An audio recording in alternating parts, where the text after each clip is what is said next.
लक्ष्मीनाथसमारम्भां नादयामुनमध्यमाम् अस्मदाचार्यपर्यन्तां वन्दे गुरुपरम्परां यदि राजाय विद्महे श्रीभाष्यकाराय धीमहि तन्नो रामानुजार्य प्रचोदयात् ஆழ்வார்கள் திருவடிகளே சரணம் எம்பெருமானார் திருவடிகளே சரணம் ஜீயர் திருவடிகளே சரணம் यो नित्यमच्युतपदाम्बुजयुग्मरुक्म व्यामोगतस्ततितराणतृणाय मेने अस्मद्गुरोर्भगवतोऽस्य दयैकसिन्धो रामानुजस्य शरणं शरणं प्रपत्ये நீரார் கடலும் நிலமும் முழுதுண்டு ஏலார் ஆலமிழந்தலின் மேல் துயிலந்தாய் சீரார் திருவேங்கடமாமலை மேயாராமுதே அடியேர் கருளாயே. எல்லாம் அல்ல ஏழுமலையான் பெருங்கருணையால் 4000 திவ்ய பிரபந்த பாசுர பதிவேற்றங்களின் வரிசையில் இன்றைக்கு 2205வது நாள் பாசுர பதிவேற்றம். திருமங்கையாழ்வாருடைய பெரிய திருமொழியிலே 8ஆம் பத்திலே வரக்கூடிய 6ஆம் திருமொழியினுடைய 4வது பாசுரம் 754வது பெரிய திருமொழி பாசுரம். திருக்கண்ணபுரம் பாசுரத்திலே இது 54வது பாசுரம். முதலிலே தனியன் கலையாமி கலித்வம்சம் கவிம்லோக திவாகரம் யசுகோபி பிரகாசாபி ஆவித்யம் நிகதம் தம வாழி பரகாலன் வாழி கலிகன்றி வாழி குறையூர் வாழ்வேந்தன் வாழியரோ மாயோனே வாழ்வெளியால் மந்திரம் கொள் மங்கையர்கோன் தூயோன் சுடர்மான வேல் நெஞ்சுக்கு இருள் கடி தீபமடங்கா நெடும்பிறவி நஞ்சுக்கு நல்ல அமுதம் தமிழ் நன்னூல் அஞ்சுக்கு இலக்கியம் ஆரணசாரம் பரதமே பஞ்சு கணல் பொறி பரகாலன் பணுவல்களே எங்கள் கதியே ராமானுசமுனியே சங்கை கெடுத்தாண்ட தவராசா பொங்கு புகழ் மங்கையர்கோன் இந்த மறையாயிரம் அனைத்தும் தங்கு மனம் நீ எனக்குத்தா மாலை தனி வழியே பறிக்க வாடும் அண்ணு கோலை பதிவிருந்த கொற்றவனே வேலை அணைந்தருளும் கையால் அடியேன் வினையை துணிந்தருள வேணும் துணிந்து. இதோ பாசுரம்.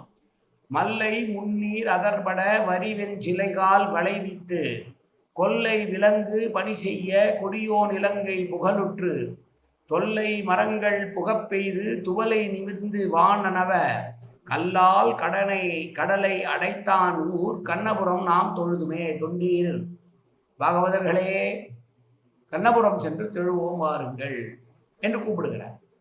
கூப்பிட்டு விட்டு சொல்றார், எப்படிப்பட்ட கண்ணபுரம்? முன்னொரு காலத்திலே செழிப்பான கடல், அந்த கடல் வழிவிட வேண்டும் என்று ராமன் கேட்கிறான்.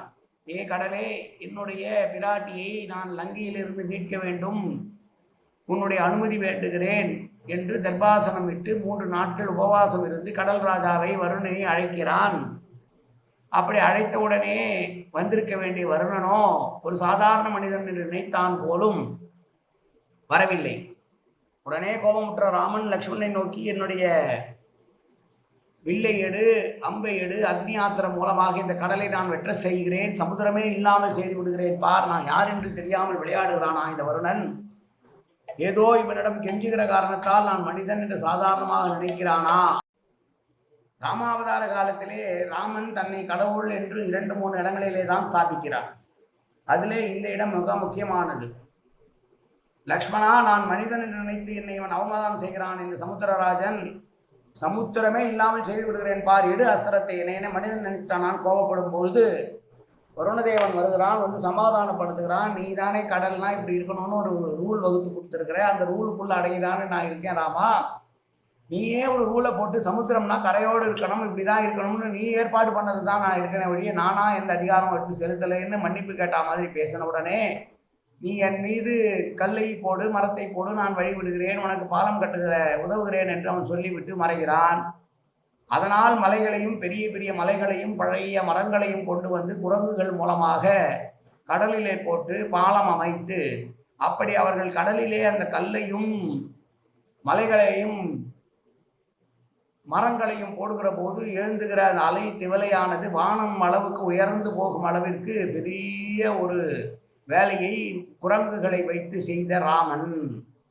அப்படி அந்த கடலையே அடைந்து ராமன் ராவணனை கொண்டு வீழ்த்தி பிராட்டியை மீட்டான். அப்படிப்பட்ட ராமன் விரும்பி வாழுகிற ஊர் இந்த கண்ணபுரம், நாம் சென்று தொழலாம் என்று சொல்லுகிறார். இதில் ராமனுடைய பராக்கிரமத்தை சொல்லுவதான வார்த்தைகள். ஏனென்றால் வில்லை எடு, நான் சமுத்திரத்தை நான் சூன்யமாக்கிறேன், சமுத்திரமே இல்லாமல் பண்ணுறேன்னு சொன்னதன் மூலமாக சொல்லி, அப்புறம் வானர்களை துணை கொண்டு ஏற்பாடு பண்ணும்போது எல்லாரையுமே ஆளக்கூடியவனான காட்டு மிருகங்களை கூட தனக்கு கைங்கரியம் பண்ண வைக்க முடியுமான ஆற்றல் பெற்ற ராமனுடைய ஆற்றலை சொல்லுகிற செய்யுள் பாசுரம் இந்த பாசுரம். அப்படி அந்த வானரங்கள் கரடிகள் முதலானவைகள் அணில் உட்பட ஒரு உதவி செய்து அந்த பாலம் அமைக்கிற பொழுது கல்லையும் மரத்தையும் கொண்டு வந்து போடுகிற போது அதில் ஏற்படுகிற அந்த அழுத்தத்தின் காரணமாக தண்ணீர் மேலே வான அளவு உயர்ந்து தொட்டதாம். அந்த இவர்கள் கல்லையும் மலைகளையும் மரங்களையும் பெயர்த்து போடுகிற போது அப்படி மிகுந்த ஆற்றலாளனான ராமன் வாழுகிற ஊர் இந்த திருக்கண்ணபுரம். தொண்டீர்களே, தொண்டு செய்வதற்கென்றே உரியவர்களே, தொண்டு செய்வதையே தொழிலாக கொண்டவர்களே, பாகவத பக்தர்களே, வாருங்கள் கண்ணபுரம் சென்று தொழுவோம் நாம் என்று சொல்லுகிற பாசுரம் இந்த பாசுரம். மீண்டும் ஒரு முறை பாசுரம்.